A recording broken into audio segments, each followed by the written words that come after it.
Buenos días, hoy en Conociendo tu Mente es un podcast encargado de hablar sobre patologías mentales. El día de hoy vamos a hablar sobre la esquizofrenia y con los diferentes especialistas que vamos a presentar el día de hoy, vamos a hablar sobre su historia, causas y factores, tratamiento por medio de una guía, signos y síntomas y algún que otro mito que desemboca esta patología.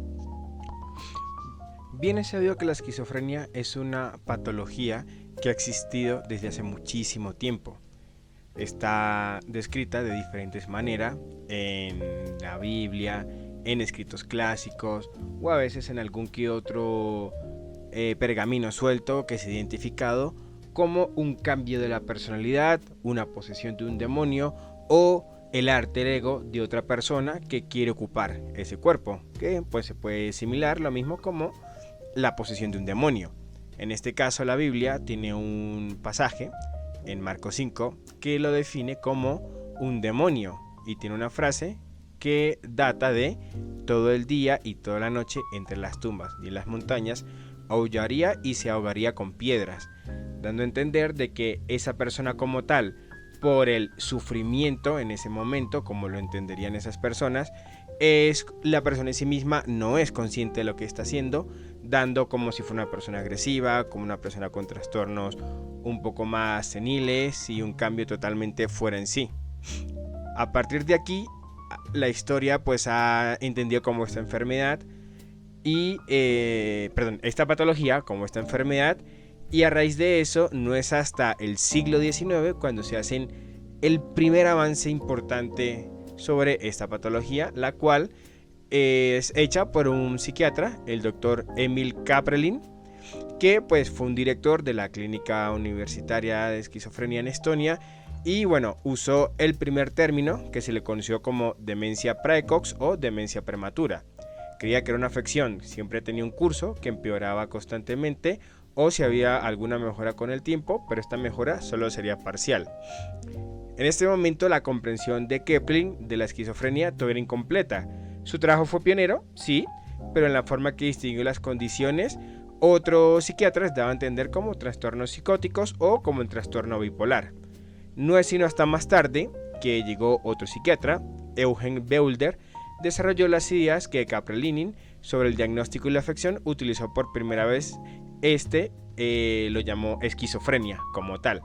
Esto dio un paso significativo y pues creía que los pacientes sí podrían mostrar una mejoría con el tiempo. Un dato un poco más turbio o menos alentador, por así decirlo, es que durante el Tercer Reich del régimen nacionalista en 1930 existió un arzobispo, el cual se llamaba von Galen, que aun sabiendo que esta patología estaba sonando, existía algo por ahí, estas personas las clasificaba como personas discapacitadas, lo cual, pues para el régimen nazi y las tropas delanteras en ese momento de la guerra, no le eran útiles y lo que hacía prácticamente era asesinarlos, matarlos porque no eran viables ni productivos para la sociedad y tenían ese pensamiento de que si esa persona se reproducía, la persona con la que nacía podía heredar esos mismos rasgos. Más tarde, por el siglo XX más o menos, en el 1952 aparecen dos psiquiatras franceses, Jean Delay y Paul Deniker, pues intentaron recetar la clorprosamina para la esquizofrenia y descubrieron que tenía un efecto calmante en sus pacientes que era significativamente potente, a diferente de otros medicamentos poco ortodoxos que usaban para la afección de estos pacientes. De un gran avance, sin embargo, la parte mala es que en la conjunta médica de Francia, en la conjunta médica psiquiatra y gente pues que trataba estos síntomas o estudiaba estos casos, estos medicamentos como tal no eran viables. Sin embargo, se les dio el pequeño aval de que se podían usar, pero no era un medicamento efectivo. ¿Qué pasó? Que a raíz de eso empezaron a estudiar, a a formular nuevas hipótesis y formular otros nuevos medicamentos para una cura definitiva, la cual a día de hoy esa cura no sigue existiendo como tal, pero sí los medicamentos actuales, al menos los modernos, estos hacen un efecto un poco más protector. No como se desearía ni se gustaría, pero los existen. Y a raíz de eso, como tal, se puede decir que hay un medicamento, sin embargo, no hay un tratamiento o una cura definitiva para esta patología. A partir de la historia, es fundamental comprender que la esquizofrenia no surge de manera repentina ni por única causa. Por ello, en esta parte vamos a hablar sobre las causas y los factores de riesgo que pueden intervenir en su desarrollo. Desde un enfoque multidimensional, se reconoce que la esquizofrenia es producto de una interacción compleja entre factores genéticos, biológicos, ambientales y psicosociales. En primer lugar, existe una predisposición genética. Diversos estudios han evidenciado que el riesgo de desarrollar esquizofrenia es mayor en personas que tienen antecedentes familiares de primer grado con este diagnóstico. No obstante, es importante enfatizar que la herencia genética por sí sola no determina su aparición. A nivel neurobiológico, se han identificado alteraciones en la estructura y funcionalidad cerebral, así como desequilibrios en neurotransmisores, en especial la dopamina y el glutamato, que están asociados con los síntomas característicos del trastorno, como los delirios y las alucinaciones. En cuanto a los factores ambientales, se ha documentado que complicaciones obstétricas, infecciones durante el embarazo, bajo peso al nacer o sufrimiento fetal pueden aumentar la vulnerabilidad.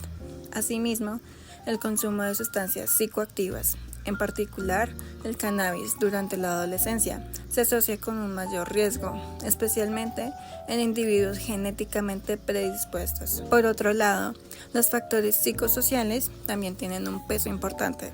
Situaciones de alto estrés, trauma infantil, abandono, abuso o un entorno familiar disfuncional pueden contribuir como factores precipitantes o moduladores de la sintomatología.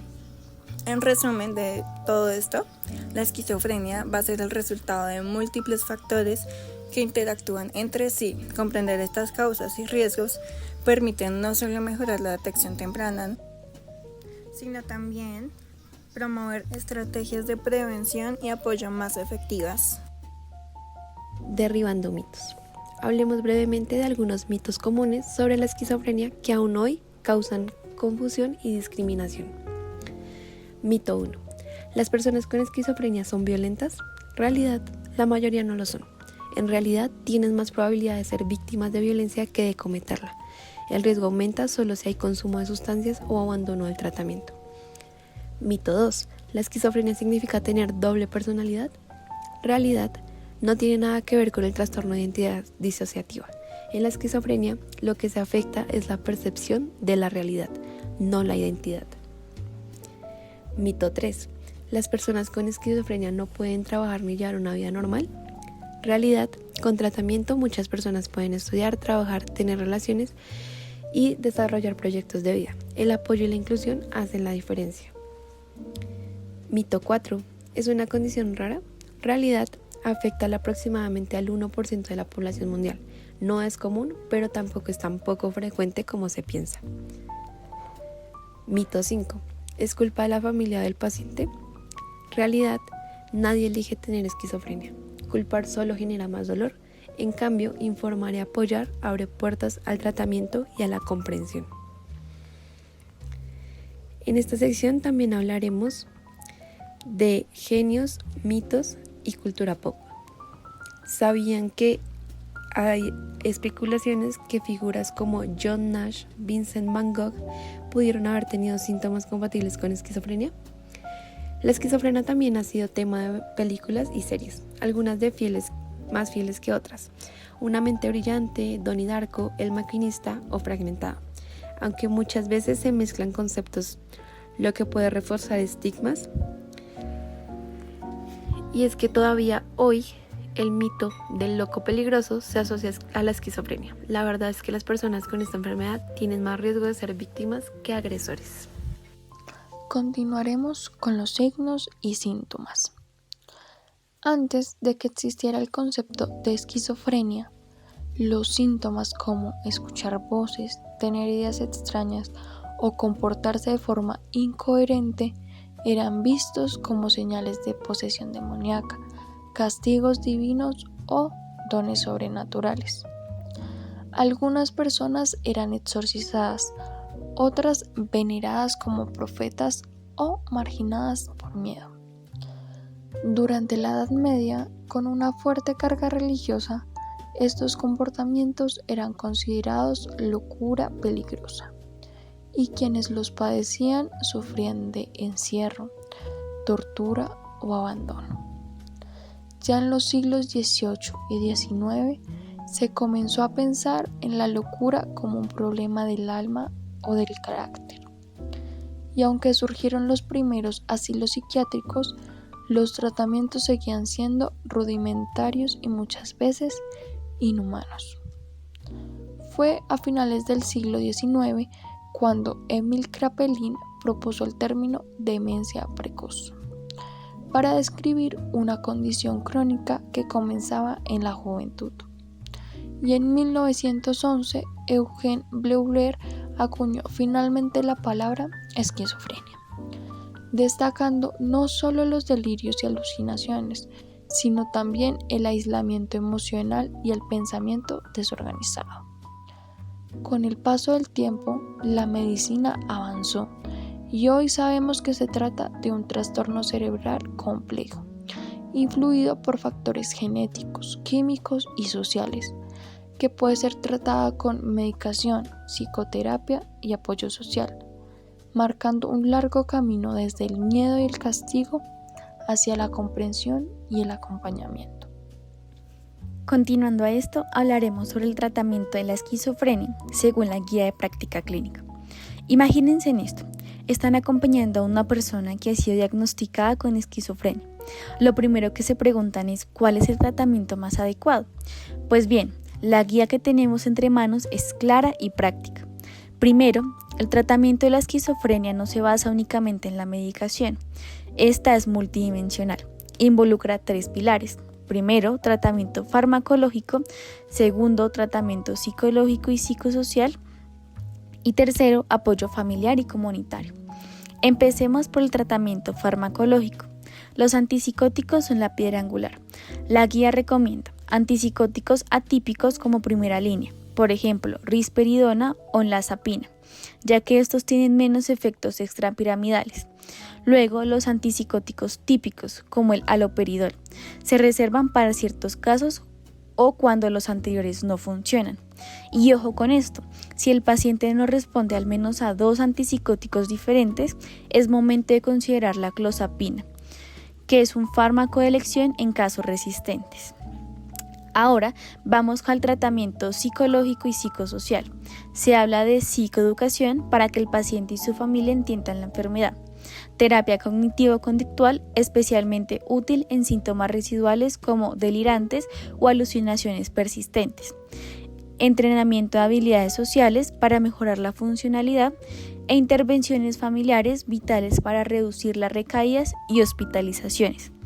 Y el tercer pilar, apoyo social y comunitario. La guía resalta la importancia de los equipos de salud mental comunitarios, ya que ayudan a mantener la adherencia al tratamiento y detectar recaídas a tiempo.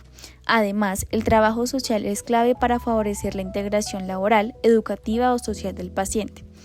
¿Cuánto tiempo se mantiene el tratamiento? Pues si es el primer episodio, se recomienda continuar con antipsicóticos al menos entre 1 o 2 años, pero si hay recaídas, el tratamiento puede volverse indefinido. Siempre se busca el equilibrio entre la eficacia y efectos secundarios. En resumen a esto, el tratamiento de la esquizofrenia es integral, continuo y personalizado. No se trata solo de dar medicinas, sino de acompañar, educar y apoyar todos los niveles posibles, porque detrás de este diagnóstico hay una persona con historias, sueños y posibilidades. Y así llegamos al final de este episodio dedicado a la esquizofrenia. Esperemos que la información compartida te haya ayudado a entender mejor esta condición de salud mental que, aunque es compleja, puede abordarse con tratamiento adecuado, tratamiento oportuno y sobre todo mucha empatía. Que tengan un buen día y hasta luego.